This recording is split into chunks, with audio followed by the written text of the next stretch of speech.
This news is funded by viewers like you. Please support our work at democracynow.org/give. Welcome to Democracy Now!, democracynow.org, The War and Peace Report. I'm Amy Goodman. Palestinians in Rafah say they're trapped as Israeli tanks have taken over the crossing on Gaza's border with Egypt. The United Nations says Israel's denying access to the southern Gaza Strip through the Rafah crossing as aid groups warn of impending catastrophe amidst chaotic scenes of families fleeing with no safe option for shelter. The area came under heavy aerial bombardment again overnight as Israel vowed to continue its attacks on Rafah even after Hamas said it had accepted a ceasefire proposal advanced by Qatari and Egyptian mediators Monday. Israel rejected the ceasefire but said it would send a delegation to Cairo for further talks. We'll go to Rafah later in the broadcast to get the latest from Palestinian journalist Akram al-Satari. A Guardian investigation found Israel used a U.S.-made weapon in the March 27th airstrike that killed 7 emergency health care workers in southern Lebanon. Rights groups say the attack was a violation of international law. Gaza solidarity protests continue at college campuses across the United States, as does the police crackdown. On Monday, 43 arrests were reported at UCLA. At the University of California, San Diego, video shows a crowd of student protesters blocking a police bus from leaving with arrested students. This comes after UC Riverside protesters announced Friday it has become the first UC campus to reach a deal with the school to start evaluating its ties with Israel. At Harvard, students and faculty rallied Monday after the administration threatened mass expulsions for hundreds of arrested protesters. This is Issa, a Palestinian student at Harvard who's lost over 120 family members in Gaza. Over the last 6 months, more than 124 people in my family have been brutally killed by the Israeli occupation forces. For the last 6 months, I have had to wake up to messages of my cousin being shot on his bike, of my aunt going blind because she can't get medication for her blood pressure, of my entire uncle's house falling down on them. There is nothing this country can do, nothing the police can do, nothing this administration can do to me that will scare me from fighting for justice. Harvard professor Walter Johnson spoke to students in solidarity with their protest. There's no room for reasoned discussion about this action. If Harvard will not disclose its investments in the occupied territories, in the Israeli military, and in Gaza.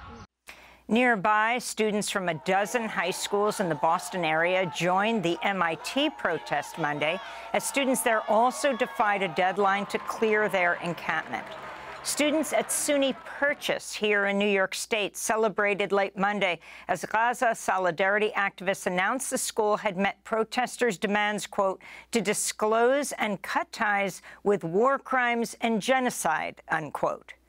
Here in New York City, Columbia's canceled its main university-wide graduation ceremony May 15th amid mounting fallout from its mishandling of this protests. Students across New York and other protesters marched through city streets Monday, culminating in a rally near the glitzy, celebrity-filled Met Gala ceremony, where they were met with a heavy police presence.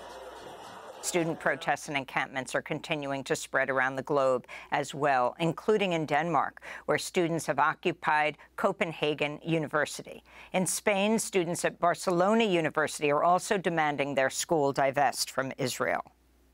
We want to firmly condemn the genocide that is happening right now. And we believe that as Western people and Western young people, we have a privilege that we have to put at the service of the people who do not have a voice. In France, high school students have started to join in the protest movement, organizing strikes and demonstrations. In Belgium, over 100 students have begun a peaceful occupation at Ghent University, demanding the school sever ties with companies connected to Israel's military and enact urgent actions to deal with the climate crisis. In related news, at least 132 climate activists were arrested Saturday in a peaceful blockade, calling on European governments to declare a climate emergency and end fossil fuel subsidies. Many of the activists glued themselves to the ground. The group Extinction Rebellion denounced excessive police violence against protesters, describing police actions as illegal and authoritarian. In the Democratic Republic of Congo, at least 12 people, including children, were killed in 2 bomb attacks on camps for internally displaced communities near the city of Goma. Congolese and U.S. authorities blamed the bombings on Rwandan forces and the M23 armed group. Rwanda has refuted the accusations, saying the assaults were likely carried out by militias backed by the Congolese army. Intensifying violence in the eastern DRC has forced hundreds of thousands to flee. The UN described the attacks as a, quote, flagrant violation of human rights and international humanitarian law, which may constitute a war crime, unquote. In Chad, voters went to the polls Monday in the Sahel region's first election since a wave of coups in recent years. Chad's current leader, President Mohamed Idris Deby, is largely expected to win. He took power after his long-ruling father, Idris Deby, was killed on the battlefield in 2021. 10 candidates were disqualified from the election, leading to a call to boycott the polls. Critics and opposition politicians have blasted what they call the dynastic dictatorship. Voters say they want a leader who can improve the dire economic situation in Chad and guarantee peace. We need peace. We've suffered enough in this country. We want to change. We really want to change. Someone who can lead the country, who won't have the conscience to ignore the suffering of Chadian youth. Chadian youth are suffering. Our parents send us to school and we come back to fight in the neighborhoods. We're fed up.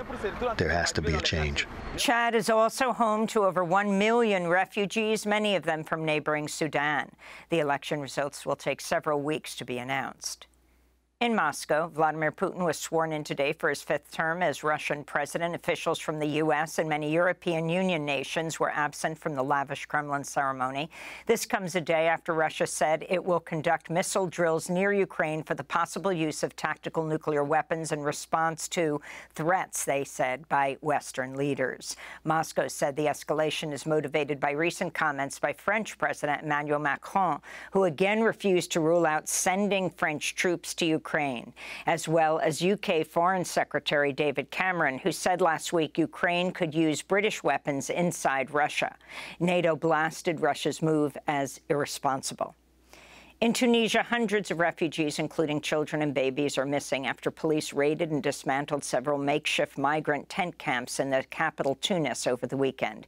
It's believed the refugees, mostly from Sudan, were forcibly taken and abandoned in the desert near the border with Algeria. Some of the babies were born in Tunisia from refugee parents. One of the encampments had been built in an alleyway outside the UN's International Organization for Migration office as refugees pleaded for help.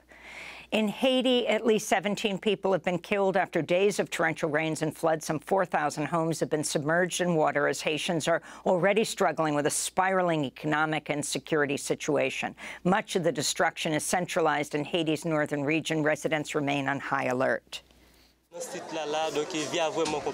We sleep badly and we eat badly. Everything is complicated. For example, when it rains, we can't sleep. We have to stay standing because water flows below us, so everybody stays standing. There's no way we can lie to rest.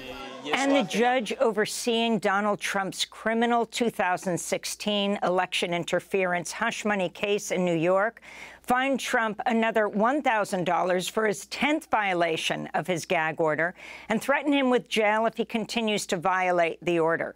Trump's been barred from publicly speaking out about potential witnesses and members of the court or the New York District Attorney's Office. Judge Juan Merchan said, quote, "The last thing I want to do is put you in jail. You are the former president of the United States and possibly the next president as well," the judge said. But Merchan concluded, quote, "At the end of the day, I have a job to do," he said. On Monday, the 12th day of the trial, the court heard from two Trump Organization accounting employees who laid out the paper trail of hush money payments to Stormy Daniels via Trump's former fixer, attorney Michael Cohen, who is expected to testify.